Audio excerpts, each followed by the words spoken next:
जैसे महाराज जी मुझे आप ये बताओ कि कर्म बनता कैसे है? कर्म तो मैंने आपसे बताया ना, जैसे आप जैसे कर रही हैं, आपने क्या किया, जैसे हर व्यक्ति अपना कर्म कर रहा है, मनुष्य का एक कर्म है। अब वो दिनचर्या से लेके शाम तक वो अपना सारा कर्म कर रहा है।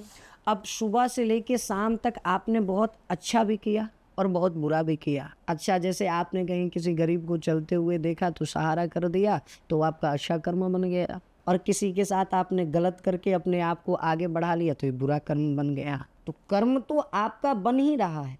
आप पैर भी रख रही हैं तो आपके कर्म रूपी डायरी में भगवान के जो पार्षद हैं, जो दूत हैं, उसको नोट कर रहे हैं कि आप क्या कर रही हैं। बस यही अंतर है, उसका निर्णय लेना हमारे आपके हाथ में नहीं है। तो फिर उनके ही पास है कि वो ही निर्णय ले सकते हैं कि आपने क्या अच्छा किया, क्या बुरा किया, कैसे किया, और उनके पास सारी चीज़ की उत्तर भी है। और जैसे हम प्रारब्ध की बात कर रहे हैं तो प्रकृति को लेकर के भी मेरे मन में सवाल आया कि प्रकृति से दोस्ती कैसे करें? देखो, आप मनुष्य का उत्पत्ति ही प्राकृतिक से हुआ है। क्षिति जल पावक गगन समीरा, पंच तत्व, 5 तत्वों से ये शरीर जो है रचित भगवान ने किया है, प्राकृतिक से। तो हम प्रकृति से हैं, प्रकृति हमसे है। लेकिन आज देखिए, जीव प्रकृति के साथ बहुत खिलवाड़ कर रहा है ना। वृक्ष काटे जा रहे हैं, अनेक प्रकार की ऐसी ऐसी फैक्ट्री लग रहे हैं जहाँ विषैले चीज उत्पन्न हो रहे हैं, जिसके कारण हम मतलब माया में आ गया है मनुष्य पूरा। तो माया में तो है ही, लेकिन इसके साथ साथ प्रकृति। और हम तो यही कहेंगे, भागवत जी में भागवत जी में माँ कुंती ने भगवान को यही करके स्तुति किया कि नमस्ते पुरुषम त्वम, हे प्रभु, मैं आपको प्रकृति का पुरुष मानकर, मतलब इस प्रकृति के ईश्वर मानकर मैं आपका वंदना कर रहे हैं, स्तुति। अर्थात प्रकृति कुछ अलग नहीं है, परमात्मा ही प्रकृति है। इसीलिए तो कहा गया कि हरि व्यापक सर्वत्र समाना, हर कण कण में परमात्मा है। आप ढूंढिए, आपको मिलेगा। प्रेम ते प्रकट हो ही में जाना।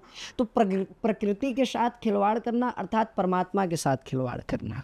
हम लोग यूनिवर्स मैनिफेस्टेशन करते रहते हैं आज की मॉडर्न लैंग्वेज में, तो आप बिल्कुल सही बोल रहे हो। लेकिन होता है ना कि जो जिस प्रकार भजे, अब यूनिवर्स भजे चाहे प्रकृति, मतलब वो तो एक ही बात हो गई, या भगवान भजे, तो मतलब वो एक ही है, प्रकृति और भगवान एक ही है। हाँ, देखो, मैं तो ये भी कहूँगा कि आप भक्ति कर रहे हो और किसी वृक्ष को काट रहे हो, तो उस भक्ति को भगवान भी स्वीकार नहीं करेगा। और आप भगवान को नहीं भज रहे हो, लेकिन भगवान के बनाए गए प्रकृति का आप रक्षा कर रहे हो, प्रकृति के बनाई गई चीज़ों का आप देखभाल कर रहे हो, तो भगवान आपसे अधिक प्रसन्न है। भक्ति करने वाले से अधिक आपसे प्रसन्न है, क्योंकि बनाया हुआ तो वही चीज़ है ना। उसी का तो ये पूरा संसार, उसी का तो घर है, उसी का तो बंगला है ये।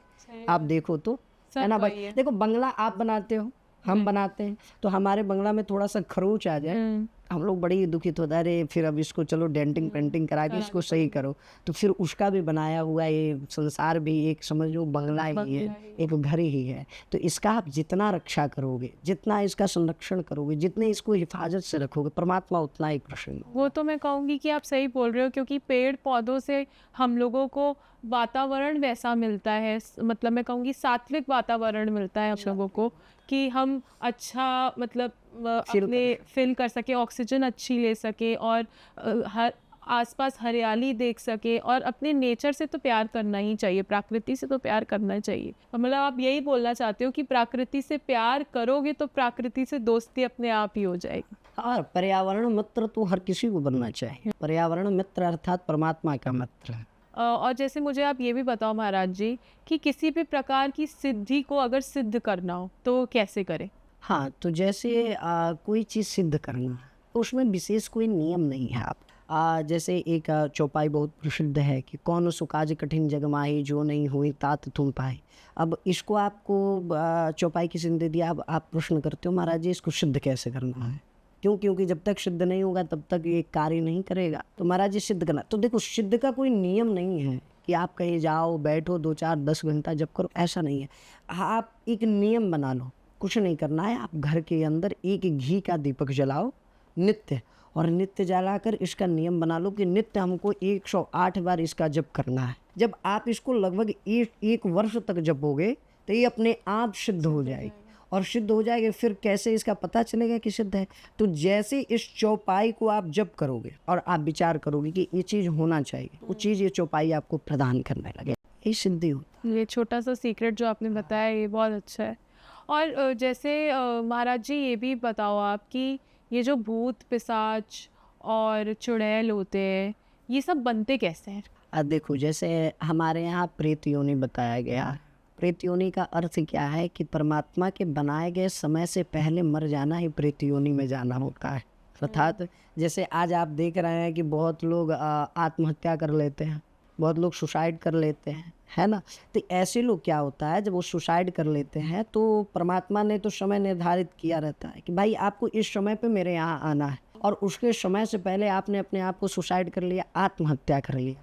तो जब आप आत्महत्या करते हैं, अब आत्महत्या में कई चीज़ें आती हैं, जैसे एक अकाल मृत्यु आता हाँ, है ना। अकाल मृत्यु जैसे आप कहीं जा रहे हैं, कोई एकदम कारण- से हाँ, डेथ हो जाना हाँ, या मतलब। किसी कारणवश आपने किया, या फिर आपने स्वयं को आत्मदाह कर लिया, समाप्त कर लिया। तो ऐसे व्यक्ति क्या होते हैं, ऐसे व्यक्तियों के उनके कर्म देखा जाता है, उन्होंने पहले पहले क्या किया, उसके अनुसार उनको फिर योनियाँ दिया जाता है।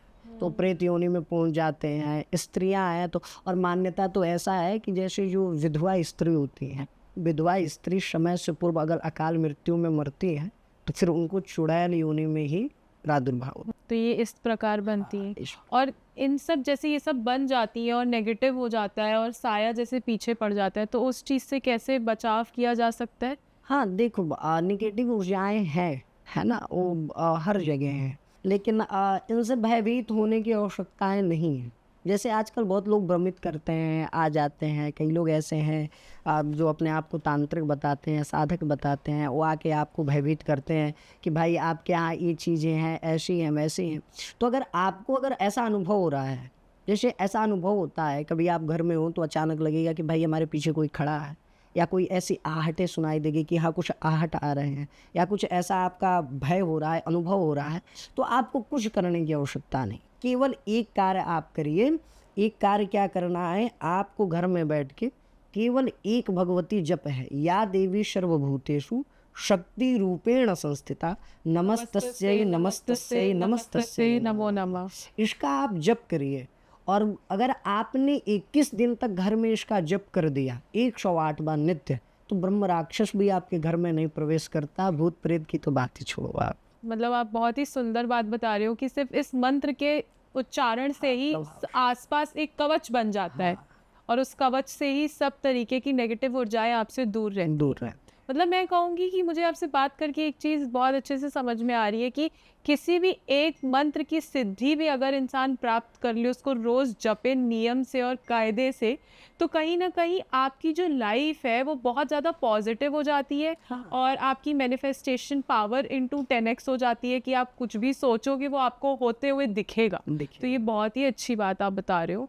और एक चीज़ मुझे आपसे ये भी पूछनी है कि बागेश्वर धाम के बारे में जैसे बहुत कम लोग शायद जानते हैं, या मैं कहीं पढ़ रही थी तो मैंने देखा था कि बागेश्वर धाम को हर चीज़ जो हो रही होती है पता चल जाता है। तो ये किस प्रकार की सिद्धि है? हाँ देखिए, कारण क्या है, अब हमने तो बहुत चीज़ों को सुना है, हमने तो उनसे मिला नहीं है, लेकिन हमने बहुत चीज़ें सुनी हैं उनके विषय में, और सोशल मीडिया के द्वारा हमने देखा भी है उनको। देखो हमारे यहाँ शास्त्र में अथवा कहें तो मंत्रों में इतनी शक्ति है, या ऐसी सिद्धि भी है। हमारे यहाँ एक सिद्धि होती है कर्ण पिचासिनी। कर्ण पिचासिनी सिद्धि के बाद ऐसा होता है कि आपके सामने आने वाले और बैठने वाले व्यक्ति के हर विषय में आपको ज्ञात हो जाएगा। अर्थात कान के पास एक शक्ति होती है जो आपको सब कुछ सूचित करती है कि ये ऐसा सोच रहा है, या ऐसा कल्पना किया, इसके भूत में ऐसा हुआ है और भविष्य में ऐसा दर्शित होने वाला है। वो चीज़ आपको बताती है, वो आप समझाती है कि हाँ ऐसा चीज़ है।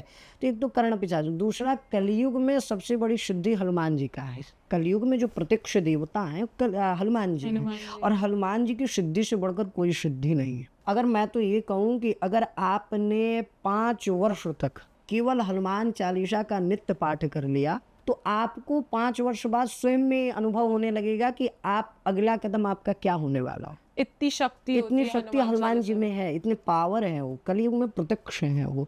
तो बागेश्वर धाम के ऊपर तो विशेष हनुमान जी की ही कृपा है, बाकी हनुमान जी जाने जैसा है। मुझे आपसे बात करके बहुत खुशी हुई। थैंक यू सो मच महाराज जी, आप समय निकाल के हमारे पास आए और हमें इतनी सारी चीज़ों के बारे में सूचित किया, हमें आगाह किया, हमें बताया और मुझे लगता है कि मेरी ऑडियंस को भी इससे बहुत कुछ जानने को और सीखने को मिला होगा और आगे भी हम ऐसे ही कॉन्वर्सेशंस करते रहेंगे। Thank you.